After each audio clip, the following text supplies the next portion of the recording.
జై తెలంగాణ. మీకు తెలుసు కదా, మెదక్ నా అత్తగారు ఊరు. రామాయంపేట మళ్ళీ ఆయన మెదకోలు ఫీల్ అయ్యారు. రామాయంపేట మా అత్తగారు ఊరు, పద్మక్కదేమో మా దగ్గర వాళ్ళ అమ్మగారు ఊరు. కాబట్టి అక్కడికి వెళ్ళి పిల్లని ఇక్కడికి ఇచ్చినాం, ఆడికి వెళ్ళి పిల్లని అటు తీసుకుపోయినాం.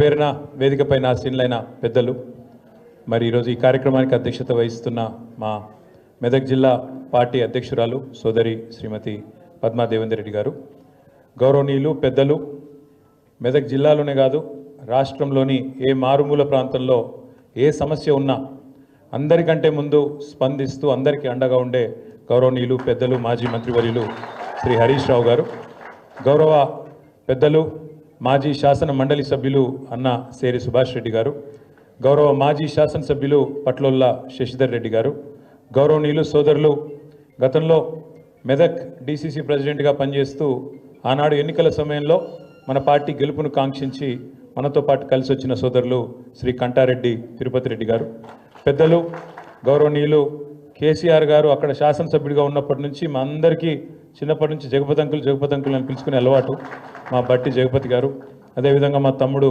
మల్లికార్జున్ గౌడ్ గారు, అన్న నాగర్ కర్నూల్ మాజీ శాసనసభ్యులు గౌరవనీయులు అన్న మరి జనార్దన్ రెడ్డి గారు, సోదరుడు జితేందర్ గౌడ్ గారు, సోములు గారు, మా తమ్ముడు ఎర్రోళ్ళ శ్రీనివాస్ గారు, ఇంకా వేదిక పైన ఉన్న అన్నలందరికీ పేరున రావుల చంద్రశేఖర్ రెడ్డి అన్నగారు, మన పార్టీ general secretary head office incharge, అదేవిధంగా ఈరోజు మెదక్ నియోజకవర్గంలోని వివిధ ప్రాంతాల నుంచి తరలి వచ్చిన మా తమ్ముళ్ళు, అద్భుతంగా మాట్లాడిన జీవన్ కుమార్ గౌడ్ గారు, అదేవిధంగా నరేందర్ గారు, రంగారావు గారు, ఇంకా పేరున వారితో పాటు కలిసి వచ్చిన మీ అందరికీ హృదయపూర్వకంగా తిరిగి స్వాగతం సుస్వాగతం.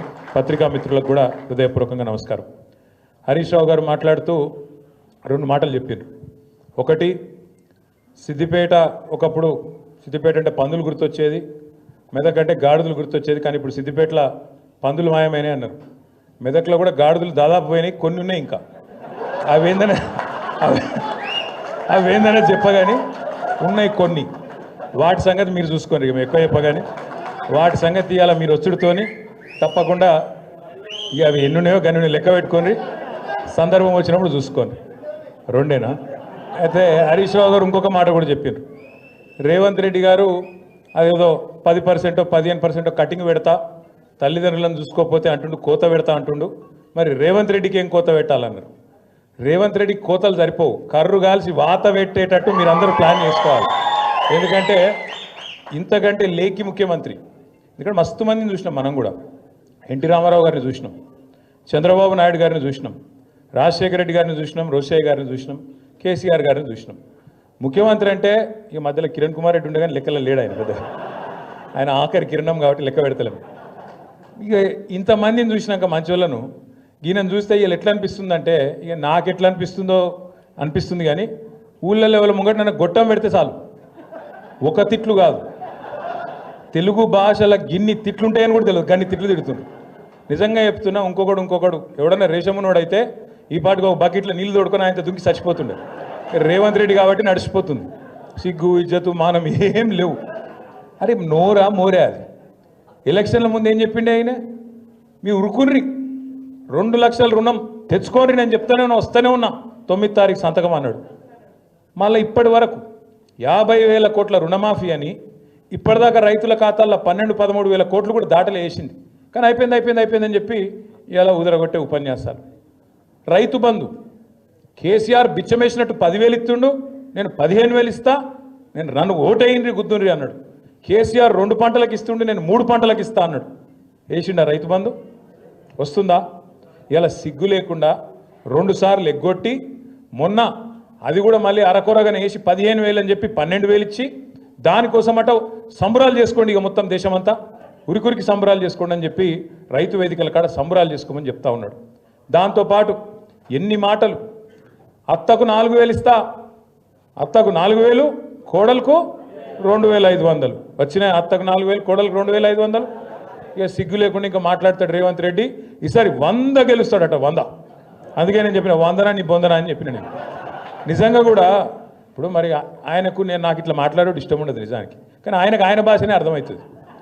ఎవడన్నా ముఖ్యమంత్రి ప్రపంచంలో, మొత్తం ప్రపంచంలో ఎక్కడన్నా ఏం చేస్తారు ఆయన కోసుక తింటారా అంటాడు ఎవడన్నా? అంటాడా అసలు ఎవడన్నా బుద్ధినోడు? ఎవడన్నా ముఖ్యమంత్రి ఢిల్లీకి పోతే నేను దొంగను చూసినట్టు చూస్తుండ్రు, చెప్పులు ఎత్తుకపోతాడేమో అని చెప్పి అపాయింట్మెంట్ ఇస్తలేరని చెప్పినోడు ఎవడు ఉన్నాడు ఇదివరకు? అందుకే నేను అన్నా, ఉత్తగానే అంటలేను, ఉత్తగానే ఆయన తిట్టాలనే నోటి తీటతో అంటలేను. ఎన్టీ రామారావుని చూసినాం, చంద్రబాబు నాయుడిని చూసినాం, రాజశేఖర రెడ్డిని చూసినాం, రోషయ్య గారిని చూసినాం, కేసీఆర్ గారిని చూసినాం, ఇవాళ ఈయన చూస్తాను. చూసినాక ఏమనిపిస్తుంది మరి? గిసొంటి మాటలు మాట్లాడేటోడు తెల్లారు లేస్తే పనికి మాలిన మాటలు, అది ఇప్పుతే నోరు ఇప్పుతే పాపం ఇళ్ళకెళ్ళి డ్రైనేజ్ కంపు తప్ప ఇంకోటి రాదు. గబ్బు మాటలు, గబ్బు వ్యవహారాలు. కేసీఆర్ గారు లాంటి నాయకుడిని పట్టుకొని ఆయన మీద ఇష్టం ఉన్నట్టు మాట్లాడొచ్చునా? తెలంగాణ తెచ్చిన వ్యక్తి ఇవాళని కూడా కూర్చున్నావు అంటేనే, ఆ కుర్చీలో కూర్చునే భాగ్యం నీకు వచ్చిందంటేనే దానికి కారణం కేసీఆర్ అన్న ఆయన అని నేను గుర్తు చేస్తా ఉన్నా. కేసీఆరే లేకపోతే, టీఆర్ఎస్ఏ లేకపోతే, గులాబీ జెండానే ఎగరకపోతే తెలంగాణ వస్తుండేనా? అది తెలియదా రేవంత్ రెడ్డికి? ఇలా పనిచేసిపోయినట్టే కదా హరీష్ అన్న కింద మన జీవన్ లెక్క ఆయన కూడా శిష్యుడుండే. హరీష్ అన్న మంత్రి అయిన రోజు డ్యాన్సులు కూడా చేసిండు ఇక్కడనే. ఇవాళ ఆయన పెద్ద పోటుగాని లెక్క హరీష్ రావు నువ్వు ఇట్లా అట్లా అని నోటికి వచ్చినట్టు మాట్లాడతాడు.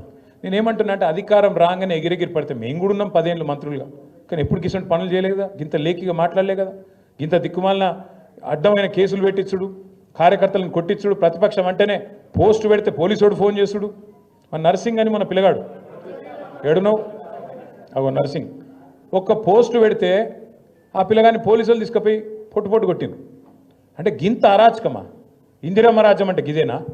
ఇందిరమ్మ రాజ్యం అంటే కేసులు పెట్టుడు, రోకల్ బండలు ఎక్కించుడు, ఇష్టం ఉన్నట్టు కొట్టుడు, ఇష్టం ఉన్నట్టు గుద్దుడు, భావ ప్రకటన స్వేచ్ఛ లేకుండా ఒక ముఖ్యమంత్రిని పొగుడాలి తప్ప ఇంకేం చేయొద్దు. ఇదేనా పద్ధతి? పొగుడతారు ముఖ్యమంత్రిని. ఎప్పుడు పొగుడతారు? నువ్వు ఇచ్చిన హామీలు నెరవేరిస్తే, నువ్వు తెలంగాణ మీద కక్ష చూపెట్టకుండా, తెలంగాణను ప్రతిరోజు అవమానించకుండా, కేసీఆర్ గారి కంటే తెలంగాణకు నువ్వు ఎక్కువ చేస్తే తప్పకుండా నీకు కూడా 4 మంచి మాటలు చెప్తారు. లేకపోతే బరాబర్ మాట్లాడతాం. తెలంగాణ సమాజంలోనే, తెలంగాణ రక్తంలోనే తిరుగుబాటు తత్వం ఉంటుంది. ఇలా 3.5 సంవత్సరాలు ముంగట పెట్టుకొని అధికార పార్టీని చీగొట్టి మళ్ళీ తిరిగి ప్రతిపక్ష పార్టీలకు రావడం అంటే మామూలు మాటలు కాదు. అందుకే తమ్ముడు జీవన్ని కానీ, అదేవిధంగా నరేందర్ గారిని కానీ, రంగారావు గారిని కానీ, ఇంకా మిగతా మిత్రులందరినీ కూడా హృదయపూర్వకంగా మీకు స్వాగతం చెబుతూ, మరి మీకు అండగా ఇటు పద్మ గారు, అటు సుభాష్ రెడ్డి గారు, శశిధర్ రెడ్డి గారు, తిరుపతి రెడ్డి గారు, అందరికీ మించి హరీష్ రావు గారు మీకు అండగా ఎప్పటికీ ఉంటారు.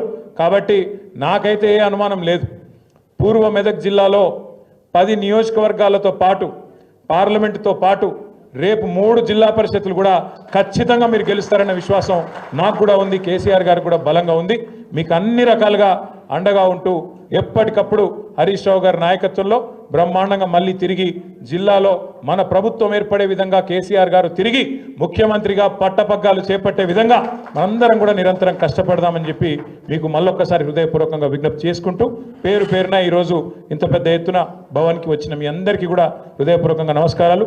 జై తెలంగాణ.